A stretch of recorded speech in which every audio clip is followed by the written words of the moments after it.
યુપીના હાથરસમાં મોટો રોડ અકસ્માત થયો. આ અકસ્માતમાં 7 લોકોના મોત થયા છે, જ્યારે અન્ય ઘણા ઘાયલ થયા છે. ઘાયલોને સારવાર માટે હોસ્પિટલે ખસેડાયા છે. અકસ્માતની જાણ થતાં જ પોલીસ દોડી ગઈ હતી. પોલીસે મૃતદેહને કબજામાં લઈ તપાસ શરૂ કરી છે. હાથરસ જંકશનના ગામ જેતપુર પાસે મથુરા બરેલી માર્ગ પર કન્ટેનર અને મેજિક વચ્ચે ભીષણ ટક્કર થઈ હતી, જેમાં 7 લોકોના મોત થયા છે. અન્ય લોકો ઘાયલ થયા છે. અકસ્માતની સૂચના મળતા પોલીસ કાફલો દોડી આવ્યો હતો. ઘાયલોને હોસ્પિટલે ખસેડ્યા છે, જ્યારે મૃતદેહોનો કબજો લીધો છે. પોલીસે અકસ્માતની તપાસ હાથ ધરી છે. સીએમ યોગી આદિત્યનાથે હાથરસના મથુરા કાસગંજ હાઈવે પર થયેલા રોડ અકસ્માતની નોંધ લીધી છે. મુખ્યમંત્રીએ જિલ્લા વહીવટીતંત્રના અધિકારીઓને ઘાયલોને તાત્કાલિક હોસ્પિટલમાં લઈ જવા અને તેમને સારવાર અપાવવા નિર્દેશ કર્યો છે. રાજકોટના જુદા જુદા વિસ્તારોમાં 3,300 કરતાં પણ વધારે આવાસોની ફાળવણી નહીં થવાના કારણે ખંડેર બન્યા હોવાના અહેવાલો પ્રકાશિત કરવામાં આવ્યા હતા. પોપટપરા ખાતેના આવાસમાં રૂબરૂ મુલાકાત લઈ ત્યાંની દુર્દશા થઈ હોવાનું દર્શાવ્યું હતું, જેને લઈને હવે વિપક્ષ જાગૃત થયો છે. આ મામલે તાત્કાલિક પગલાં નહીં લેવાય તો મનપા કચેરીનો ઘેરાવ કરવાની ધમકી આપી છે. સાથે જ મનપાની સ્ટેન્ડિંગ કમિટીના ચેરમેનને પણ આ બાબતની ગંભીરતા સમજાઈ છે અને આજે બપોરથી જ સમગ્ર મુદ્દે રાજકોટ મનપાની સ્ટેન્ડિંગ કમિટીના ચેરમેન જયમીન ઠાકરે જણાવ્યું હતું કે આ બાબત મીડિયાના માધ્યમથી મારા ધ્યાનમાં આવી છે, જેને લઈને આજે બપોરે 2 વાગ્યે અધિકારીઓ સાથે બેઠક બોલાવી છે. આ બેઠક બાદ તરત જ આવાસની સફાઈ અને રિપેરિંગ માટેની કાર્યવાહી હાથ ધરાઈ છે. અમદાવાદ શહેરના વિવિધ બોર્ડમાંથી ઓછામાં ઓછા 150 લોકો સહિત ભાજપના સંત સમિતિના સભ્યો પણ વહેલી સવારથી રિવરફ્રન્ટ હાજર રહ્યા છે. આ ઉપરાંત બાંગ્લાદેશમાં અત્યાચારો બંધ કરો સહિતના નારા લગાવાયા છે. આજની માનવ સાંકળમાં અમદાવાદ જગન્નાથ મંદિરના મહંત દિલીપદાસજી મહારાજ સહિત સ્વામિનારાયણ સંપ્રદાયના સાધુઓ તથા અમદાવાદ મ્યુનિસિપલ કોર્પોરેશનના અધિકારીઓ સહિત ભાજપના બોર્ડ અને પ્રમુખ ધારાસભ્યો હાજર રહ્યા હતા. હાથમાં વિવિધ બેનરો લઈ હિન્દુ પર થતા અત્યાચાર બંધ કરવા નારા પોકારી વિરોધ નોંધાવ્યો હતો. આ સાથે જ ચિન્મયદાસજી મહારાજને મુક્ત કરવા માટે પણ નારા લગાવ્યા હતા. સુરતમાં 2 લૂંટેરી દુલ્હને જોડી બનાવી વરાછાના 2 લગ્ન ઈચ્છુક યુવાનોને લૂંટી જવાનો મામલો સામે આવ્યો છે. અત્યાર સુધી એક લૂંટેરી દુલ્હન સાગરીતો સાથે લોકોને છેતરતી હતી, ત્યારે હવે લૂંટેરી દુલ્હન પણ જોડી બનાવી યુવાનોને ખંખેરતી હોવાનો મામલો સામે આવ્યો છે. સમગ્ર મામલે વરાછા પોલીસે લૂંટેરી દુલ્હન અને તેના સાગરીતો સામે ગુનો નોંધી તપાસ હાથ ધરી છે.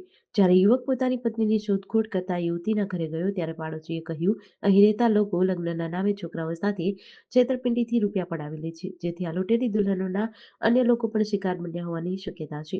લગ્નના નામે છોકરાઓ સાથે છેતરપિંડીથી રૂપિયા પડાવે છે. આ એક પ્રકારની ગેંગ છે જે છોકરાઓને લગ્ન કરવાના નામે રૂપિયા મેળવી તેઓ સાથે ઠગાઈ કરે છે. સોમવારે રાત્રે મુંબઈના કુર્લામાં બેસ્ટની બસે ઘણા લોકોને કચડી નાખ્યા હતા. આ અકસ્માતમાં અત્યાર સુધીમાં 7 લોકોના મોત થયા છે. 43 ઘાયલની સારવાર ચાલુ છે. તેમને સાયન અને કુર્લા ભાભામાં દાખલ કરાયા છે.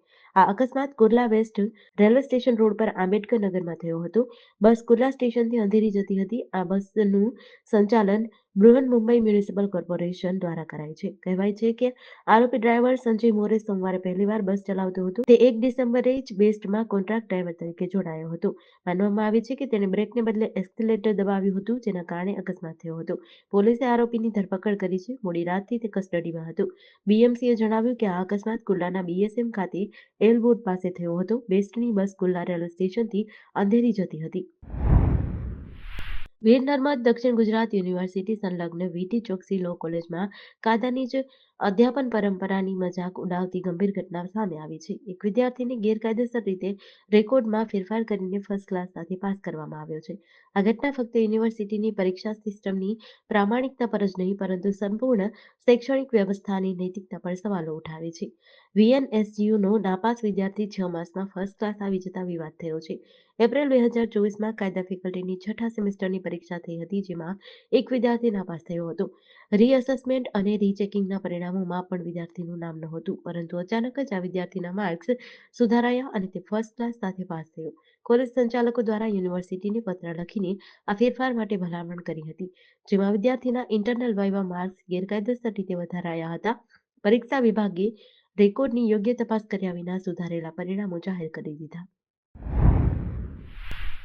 હવામાન નિષ્ણાંત અંબાલાલ પટેલ દ્વારા રાજ્યના લોકોને ધ્રુજાવી દેતી ઠંડીની આગાહી કરવામાં આવી છે.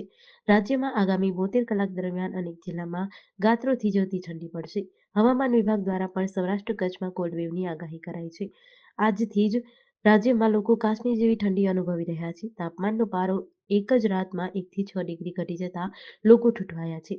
રાજ્યમાં સિઝનનું સૌથી ઓછું 6.4 ડિગ્રી તાપમાન નલિયામાં છે. રાજ્યમાં ચાલુ સિઝનમાં સૌથી ઓછું તાપમાન નલિયામાં છે. આ ઉપરાંત અન્ય મહત્વના શહેરોની વાત કરીએ તો વડોદરામાં 10.2 ડિગ્રી, ડીસામાં 10.3 ડિગ્રી, રાજકોટમાં 11.3 ડિગ્રી, ભુજમાં 11.4 ડિગ્રી, ગાંધીનગરમાં 12.7 ડિગ્રી, અમદાવાદમાં 13.7 ડિગ્રી અને સુરતમાં 14.2 ડિગ્રી લઘુત્તમ તાપમાન નોંધાયું છે.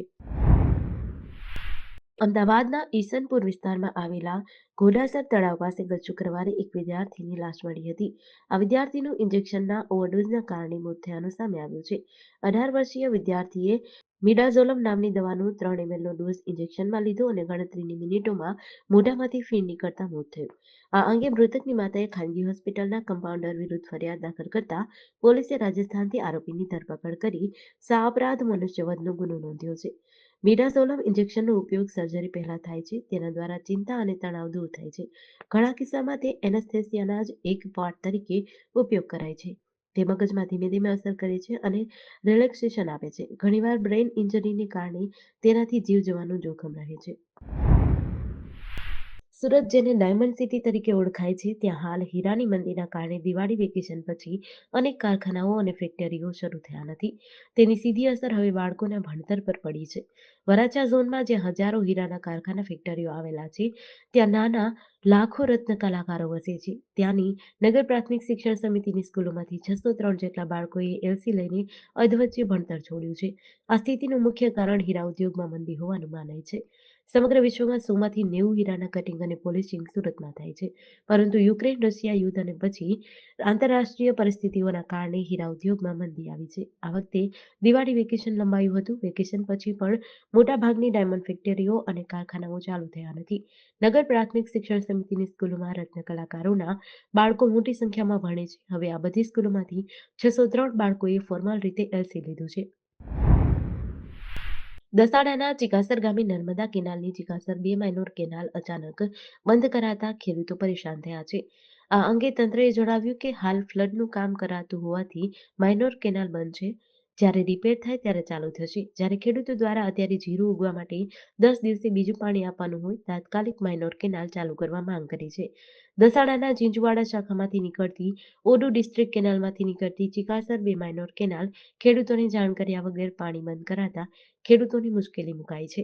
જેમાં ચિકાસર માઇનોર 2 કેનાલની કુલ લંબાઈ 3485 મીટર છે અને તેમાં કુલ 385 હેક્ટર જમીન પિયત માટે સમાવેશ થાય છે. આ અંગે નર્મદા વિભાગના એસઓ કુલદીપ વણોલે જણાવ્યું કે હાલ ફ્લડનું કામ કરવાનું હોય માનોર કેનાલ બંધ છે. રિપેર કર્યા બાદ ચાલુ કરાશે.